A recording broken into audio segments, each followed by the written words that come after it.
Welcome everybody.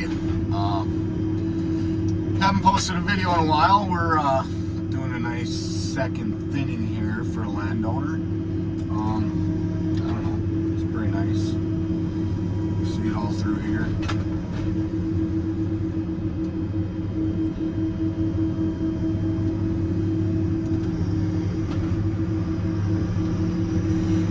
Pretty nice, little brushed on the cut rows, you can see it in front of us. But other than that, it is pretty nice wood. We're second thinning it to about a 60 to 70 basal area, pulling out all the trash and stuff that won't be quality in another 7-8 years. So we'll get hacking here. He wants out all forked trees and any defect, smaller ones.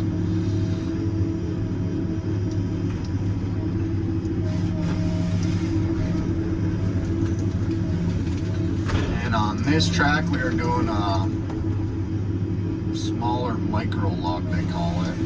That's under 12 inches.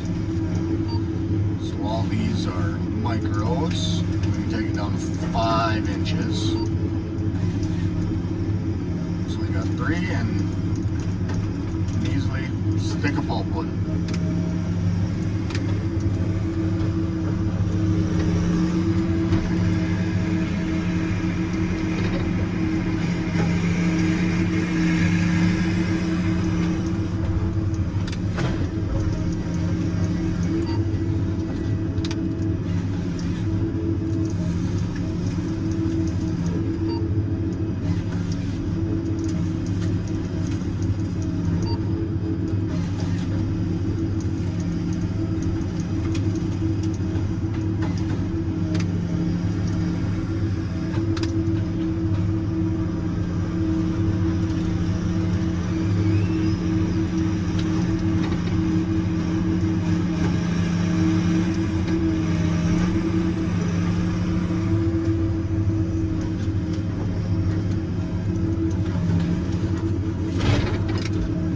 That one there is over 12, so we'll cut that one bigger log out. The rest will be the micros, they call it. That was the mill's fancy name for it, they gave it.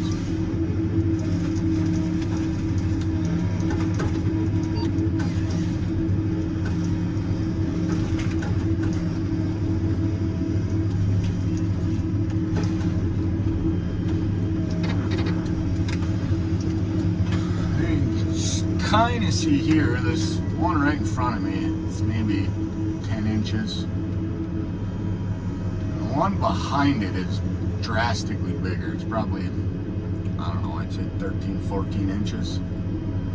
But about 25 feet up, there's a fork in it. So we're gonna take that out. But the way it's sitting here, I don't want to grab this back tree here,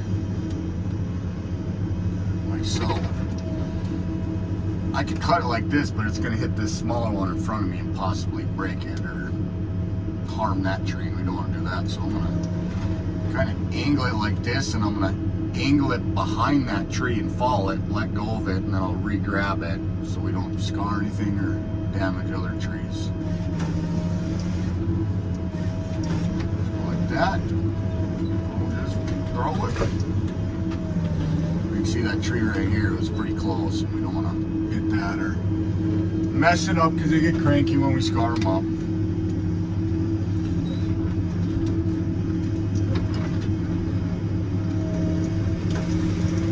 And you can see it's bigger than the one we left. It says it's 14 inches. So we'll cut that out of it. And in a couple feet, fork starts kind of, yeah, you can see it there.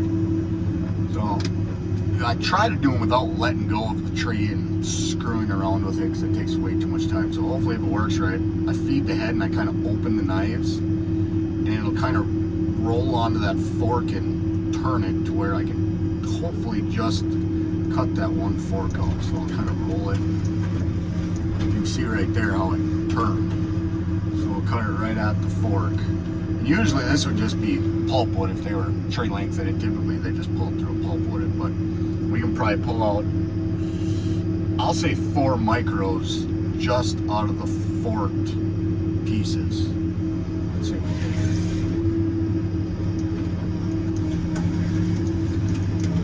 Got one there. Oh, I think we'll get another one. We can cut 12s too. So we easily make it. So out of that fork we got this little piece of trash left, and we got 2 micro logs, which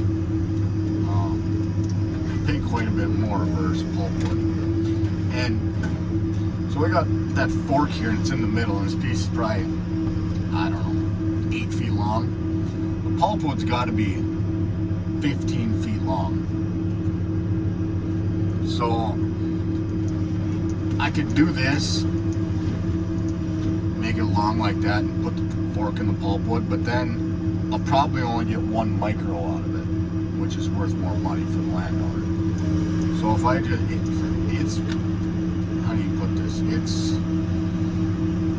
better off to trash this little forked piece of wood like that, and then cut 2 micros versus a pulpwood and 1 micro.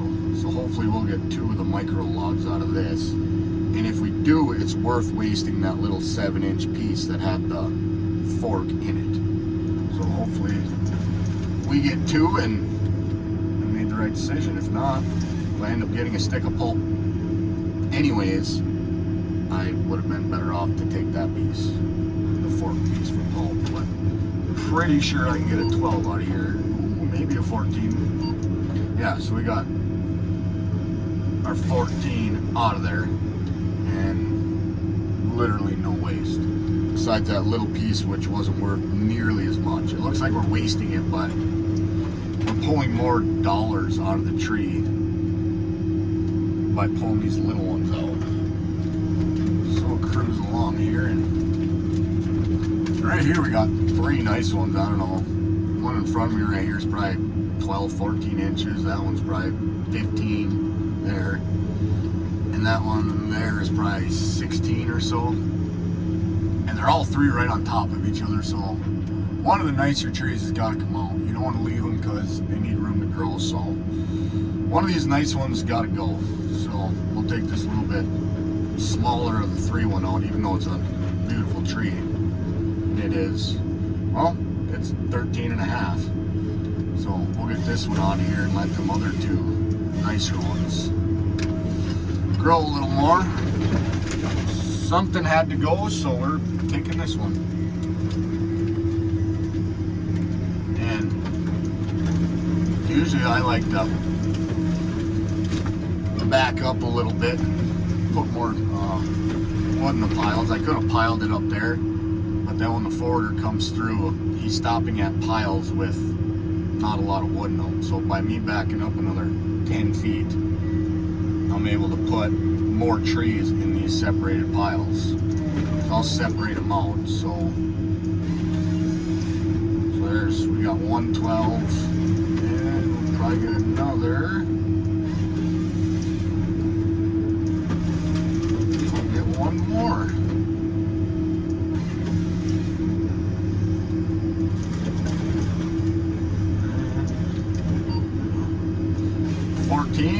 We got literally 6 feet of little waste here.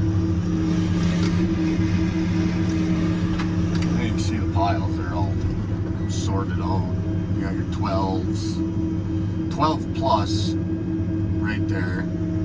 Then you got 12-inch to 5-inch top. And then so out of them, I don't know, 5 trees we cut.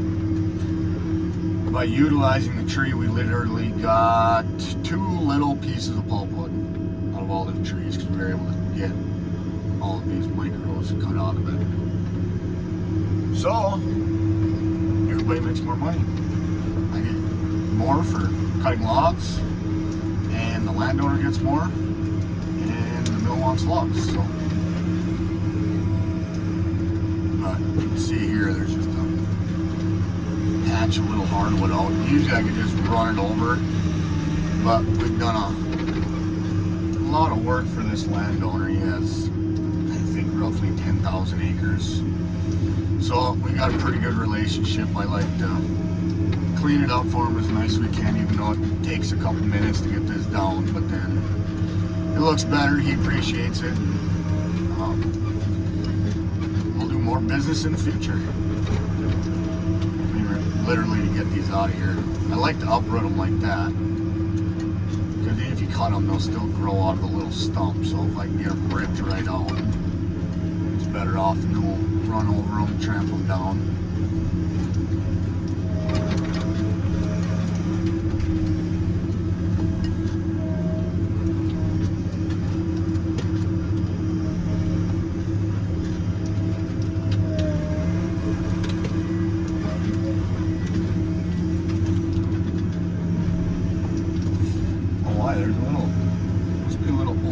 Must have been an old, looks like they had an old corridor through here from when they cut it first. They kind of split the stand against the rows so they could come to the middle and head out.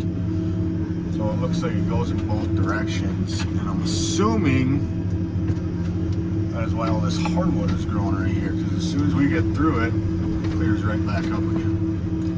And the sun, the way these rows go, the sun's kind of an awful place. Swing to the one side, you get it right in your face.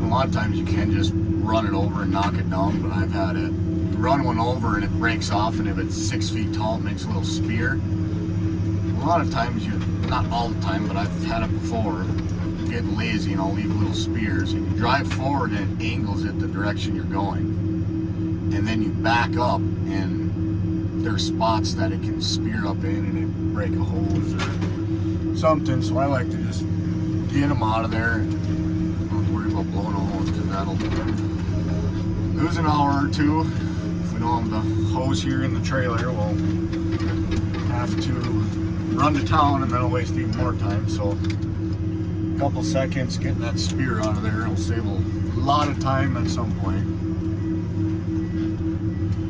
So we got through the trash there. Oh, go back to thinning some trees.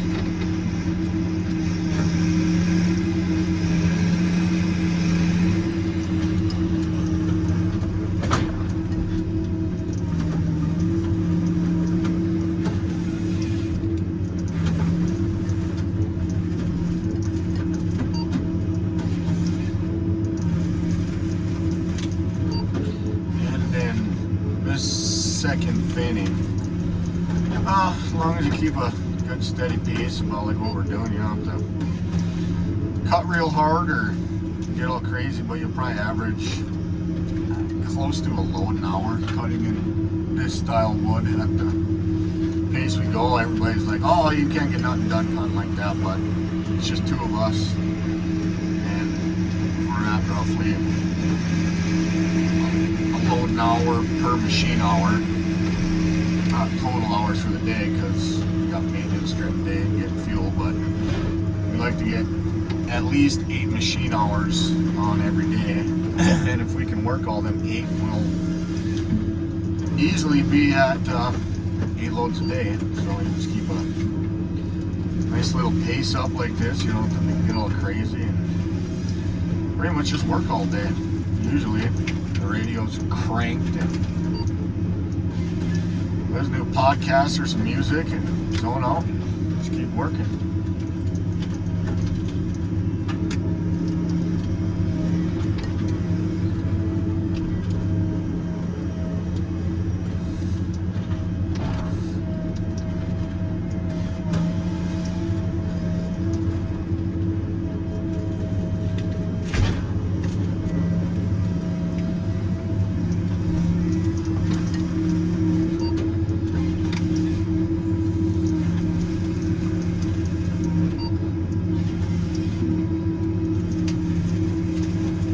try to keep the piles halfway nice and trash out of them, because my wife does run the forwarder, so if I make her shitty piles and ugly ones brushing it, trust me, I'll hear about it.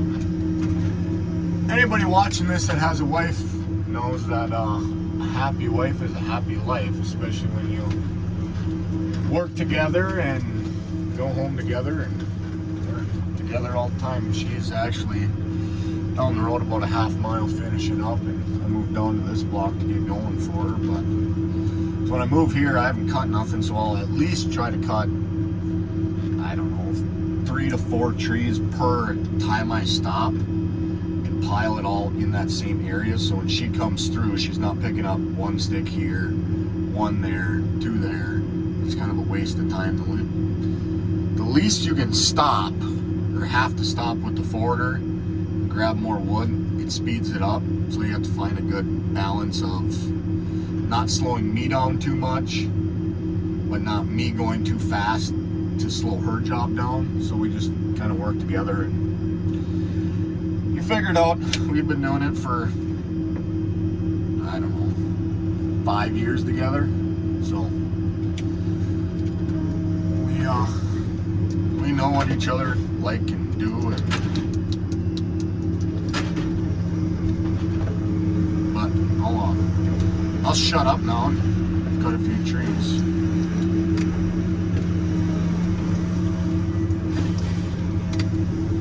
That hardwood's too small, so that's just trash. We'll cut it out of the way and run it over.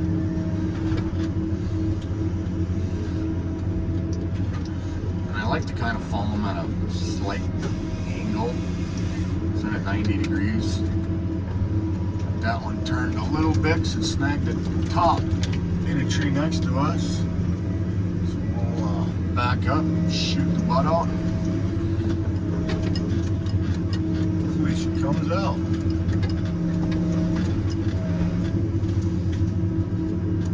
Being stubborn.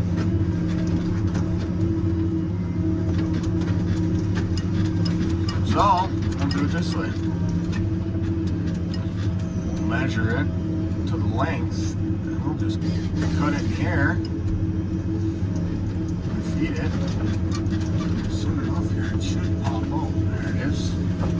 So the first one was 12. Now we'll go to cut the micros here.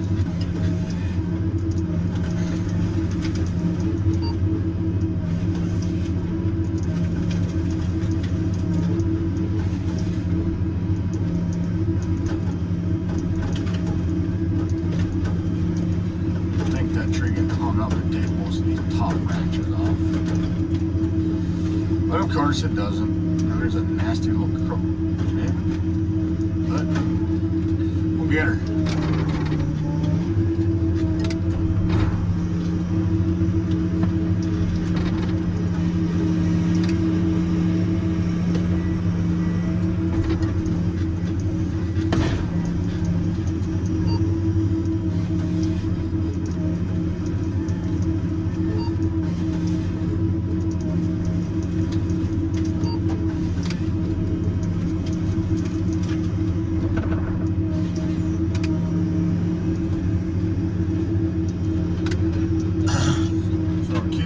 Nice ones on my side, but there's one we gotta just kind of sneak out of here. So we kind of sneak over here, cut it down, and the reason I gotta come forward so my boom doesn't bump this tree to my left here and scar it up. So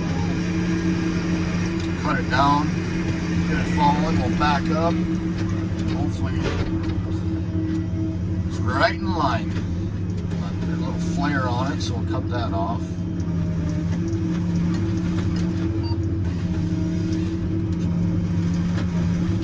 12. We'll go back to our micros again here.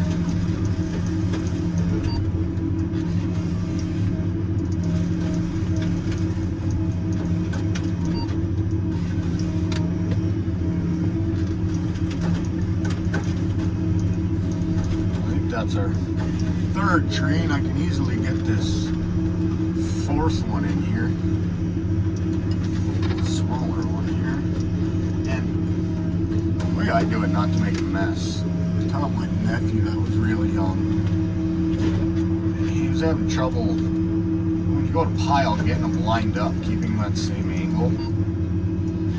The easiest way to do it is aim your top. Once you drop a tree and the top hits, just keep aiming all the tops of the other trees to that same spot. And as you pull it across, it'll stay in line. Say if you were to drop it and you dropped it at, this is 90 degrees about here.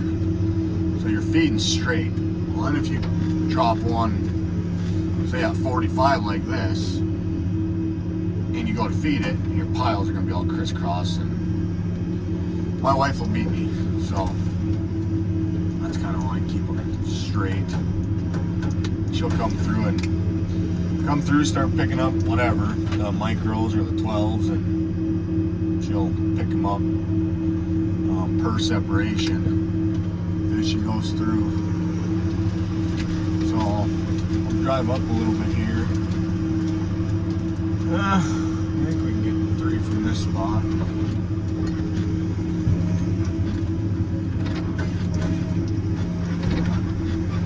Usually it's a bit faster because I'm not screwing around and talking. It's more.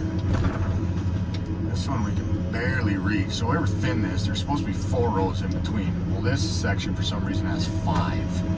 And that third row is quite a ways out. I can reach about 30 feet from center. So I typically like to follow them all the same direction, so all the wood's on one side. But in that case where there's an extra row, we'll pile somewhat on this side.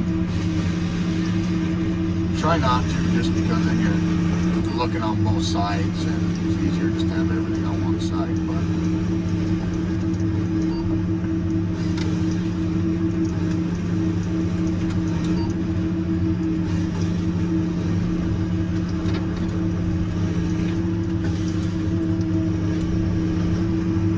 so we want to get this other one on here, but since I dropped that tree there, I only put 1 there, so there's 4 sticks of wood. I don't want to leave that, so we're going to pull this one out. Instead of cutting it this way, I'm going to curl the head around it. I got to miss this tree to the right. I don't want the top to get on the other side because then the whole tree will fall opposite of it. So I almost fall it at me. Kind of get through it, make sure it's going to clear that top, hopefully. And it did. You kind of fall it at you a little bit. Alright, back up. It should be perfectly in line. Cut it.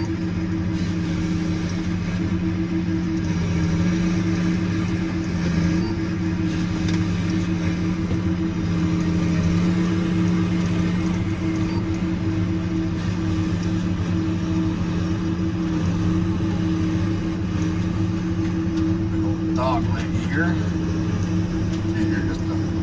I can sit there and beat on it and eventually get around it, but it's easier just to re-grab it. Shoot out the pulpwood.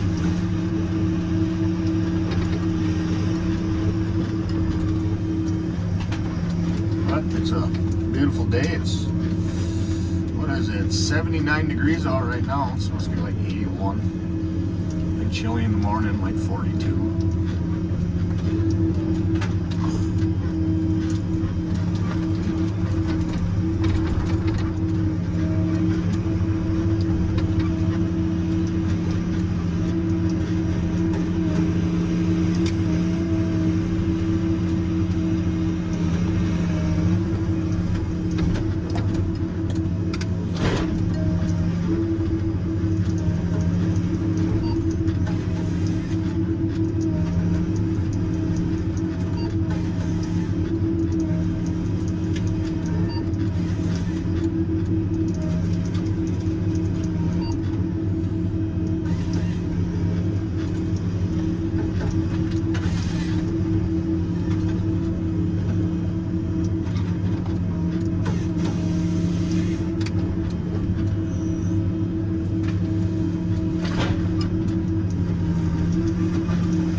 well, that's about that. I guess